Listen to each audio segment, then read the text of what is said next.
Card में हम लोग 5 बातों को ध्यान रखते हुए छपवाए हैं कि सब बात पे अमल किया जाए। पहला बात है कि शराब पीकर आना मना है। तो शराब पीकर इसलिए आना मना है कि शादी में आने के बाद लोग शराब पी लेते हैं तो अपने आप में खुद नहीं रह पाते हैं। लड़ाई झगड़ा मारपीट या कोई भी घटना हो सकती है। शराब पीने के बाद क्या होता है नहीं होता, क्या स्थिति होती है, ये सारे लोग जानते हैं। तो कार्ड के माध्यम से प्लस आप लोग के माध्यम से भी सारे लोग से अपील करते हैं कि शराब से दूर रहें और शराब को अपने घर में, प्लस शराब जिस घर में प्रवेश किया वो घर समझिए कि विनाश हो गया। और इसमें हमारे चाहने न चाहने से कुछ नहीं होगा। इसमें हर लोग को जागरूक होना पड़ेगा। हर लोग जागरूक होंगे तभी समाज हम लोग का जो है शराब मुक्त हो सकता है। नमस्कार, न्यूज़ फॉर नेशन देख रहे हैं आप। मैं हूं आपके साथ रश्मि। शादी सीजन की शुरुआत हो चुकी है। ऐसे में एक बार फिर से एक अनोखा कार्ड सामने आया है जो सुर्खियां बटोर रहा है। ऐसे में इस खास कार्ड के बारे में अगर हम बात करें तो इस कार्ड पे साफ साफ बड़े अक्षरों में ये लिखा हुआ है कि शराब पीकर और हथियार लेकर शादी में ना आए। जी हाँ, आपको बताएं कि ये कार्ड इस वक्त चर्चा का विषय बना हुआ है क्योंकि ये कार्ड जिस परिवार ने छपवाया है वो परिवार 30 साल तक दबंग का परिवार माना जाता था। लेकिन अब बदलाव के तहत ये जागरूकता फैलाने का काम इस परिवार की तरफ से किया गया है और यही वजह है कि इस कार्ड के जरिए शराब पीकर ना आने की बात परिवार वालों की तरफ से कही गई है।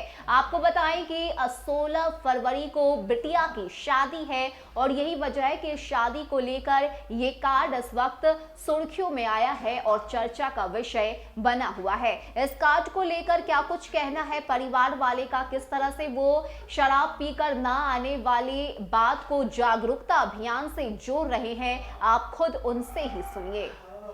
और कार्ड पे ऐसा क्यों छपा है, क्या मैसेज देना चाहते हैं लोगों को? कार्ड के माध्यम से हम ये मैसेज देना चाहते हैं कि समाज में पूर्ण रूप से शराबबंदी हो। दूसरी बात है कि निःशुल्क मास्क लेकर ही अंदर प्रवेश करें। और तीसरा, शस्त्र लेकर आना वर्जित है। चौथा, दहेज मुक्त विवाह में आप सभी का स्वागत है।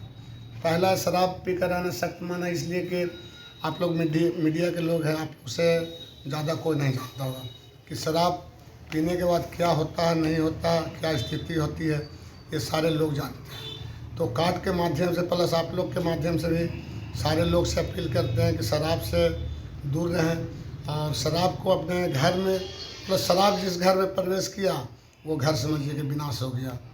तो ये सब चीज़ से और माननीय मुख्यमंत्री हमारे श्री नीतीश कुमार जी का भी जो आह्वान है उसको भी हम लोग चाहते हैं कि सफल हो। और इसमें हमारे चाहने न चाहने से कुछ नहीं होगा। इसमें हर लोग को जागरूक होना पड़ेगा। हर लोग जागरूक होंगे तभी समाज हम लोग का जो है शराब मुक्त हो सकता है। दूसरी बात है शस्त्र लेकर आना। तो शस्त्र लेकर आना, शस्त्र जो सरकार देती है, बॉडीगार्ड देती है, वो उसके सुरक्षा के लिए देती है। ये नहीं कि आप शादी में जाएँ हर्ष फायरिंग करें, किसी के साथ हादसा हो जाए। आए दिन ऐसा पेपर में आ रहा। तो ये सब चीज़ को हम देखते हुए खुद अपने दिमाग में डालें कि ये सब चीज़ वर्जित होना चाहिए। तीसरा है निःशुल्क मास्क लेकर आना। तो वो कोविड के चलते जो है हम लोग चाह रहे हैं उसका भी गाइडलाइन का पालन किया जाए। तो उसके लिए निःशुल्क मास्क का जो है हम लोग वहाँ पे रखे हैं व्यवस्था। और चौथा जो है दहेज मुक्त। सारे लोग से चाहेंगे, चाहे वो अमीर के लड़की हो या गरीब की लड़की हो, हर लोग से चाहेंगे। ऐसे तो इतना जल्दी दहेज मुक्त भारत नहीं हो सकता है, लेकिन अगर हम लोग ऐसा चाहेंगे, धीरे धीरे चाहेंगे तो ये भी हो सकता है। करीब करीब अभी 25-30% इतना हो गया कि कम से कम दहेज मुक्त शादियाँ हो रही है। किनकी शादी है ये हमारी बेटी की शादी है। क्या बेटी की शादी है, पहली बेटी की शादी, बड़ी बेटी की फर्स्ट शादी है। अपना नाम बता दें। भोला यादव, पूर्व उपाध्यक्ष युवा जनता दल। मेरी बेटी की शादी है और कार्ड में हम लोग 5 बातों को ध्यान रखते हुए छपवाए हैं कि सब बात पे अमल किया जाए। पहला बात है कि शराब पीकर आना मना है। तो शराब पीकर इसलिए आना मना है कि शादी में आने के बाद लोग शराब पी लेते हैं तो अपने आप में खुद नहीं रह पाते हैं। लड़ाई झगड़ा मारपीट या कोई भी घटना हो सकती है। इस कारण शराब के लिए हम लोग मना किए और ख़ास करके हमारे जो मुख्यमंत्री हैं उनके द्वारा भी अभियान चलाया गया है शराबबंदी को लेकर। और महिलाओं के लिए तो बहुत अच्छा है कि उसके पति या भाई या बेटा कोई भी उसके घर में जो शराब ना पिए। तो इसके लिए तो नम्र निवेदन ये भी करेंगे कि आप लोग जिस माध्यम से मतलब सुन रहे हैं या देख रहे हैं, तो खास करके शराब ना ही पिए तो अच्छा है, बाकी आपकी मर्जी। और दूसरी बात है मास्क के लिए, तो मास्क के लिए कि खास करके जो कोरोना का जो केसेज आ रहा है, इसके लिए हम लोग भीड़ भाड़ रहेगा शादी में, इसलिए निःशुल्क मास्क भी रहेगा और वो सैनिटाइजर भी रहेगा, जिससे कुछ सेफ आदमी हो सकेंगे। और तीसरी बात है शस्त्र के लिए, तो शस्त्र के लिए इसलिए मना किया गया है कि शादी में शस्त्र का कोई काम नहीं रहता है। और अगर कुछ ही शस्त्र लिए हुए रहें, कुछ वैसा फायरिंग हो, अगर गलती से किसी को लग जाता है या कुछ और भी बात हो सकता है, तो इसके लिए भी हम लोग के मन में आया, इसलिए इस चीज़ को भी हम लोग इसमें दिए हुए हैं। और चौथी बात है ये दहेज के बारे में, तो दहेज को ऐसा होता है कि कहीं पे दहेज को लेकर बहुत सारे घटनाएं भी पेपर में हमेशा आते रहती है, न्यूज़ में भी देखते हैं। तो इसके लिए जागरूकता के लिए हम लोग दहेज के बारे में भी इसमें दिए हैं। ठीक, नाम बताइए अपना। मेरा नाम सुनीता देवी हुआ, मैं भोला यादव की पत्नी हूँ। मेरा घर गेवल बीघा दुर्गा स्थान गया।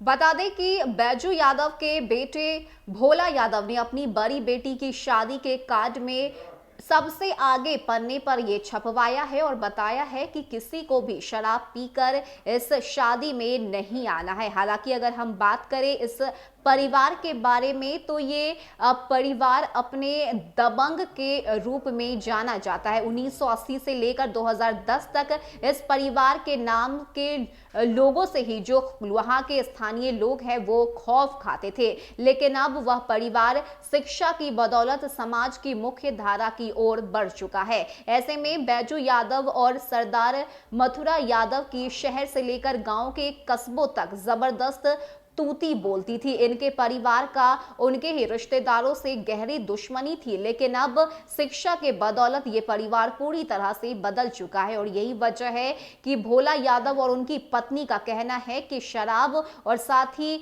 हथियार को त्यागने की बात उनकी तरफ से कही गई है। और उन्होंने ये बताया है कि जो उनकी बेटी की शादी 16 फरवरी को हो रही है, उसमें कोई भी लोग शराब पीकर ना आए, क्योंकि एक तरफ बिहार में मुख्यमंत्री नीतीश कुमार की तरफ से शराबबंदी कानून लागू किया गया और साथ ही अपराध को खत्म करने की ये जो बदलाव है वो इस परिवार की तरफ से किया गया है। और ये सब कुछ हुआ है सिर्फ और सिर्फ शिक्षा की बदौलत। ऐसे में ये कार्ड इस वक्त खूब ज्यादा सुर्खियां बटोर रहा है, जिसपे साफ साफ बड़े अक्षरों में लिखा हुआ है कि अगर आपको मेरी बेटी की शादी में आना है तो आप शराब पीकर न आए। फिलहाल के लिए इतना ही। ज्यादा अपडेट के लिए आप बने रहिए न्यूज़4नेशन के साथ। नमस्कार।